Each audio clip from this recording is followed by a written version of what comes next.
Happy Saturday sa tanan. Have a good day everybody. So kani nga adlaw is the Bibo Day. Nganong Bibo Day kay Sabado, daghang manglaag man. So of course ang inyong tinderag man ni is ready always.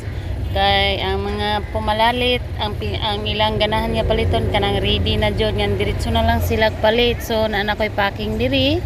Ako'y tag 50 mo ni tag 50 na to og naay halang tamis all salted nga tag 50. And then naapod ko'y tag 20 diring dapita, mao ni siya tag 20.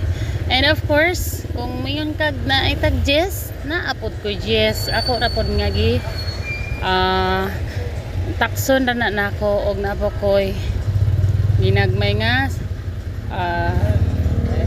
tingi ning kamot og maning TL ta. So ani di nga video kay sulag nga nabidyohan ako og apil ning ni kalitog tungha diring nangayo og tabang kuanto siya kana bitang this PWD nga pagkabata nga ako di ay is mura gikumot akong dughan bang makita nga kanang ingon ana ang sitwasyon, di ba?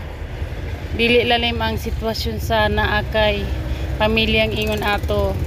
Uto nga ingko dili gyud nato kamahayan pud ang Ginoo kung naa may mga sitwasyon nga ingon ato, di ba? Kay ang tanang tao adunay purpose nganong naingon ana og naingon ani, di ba?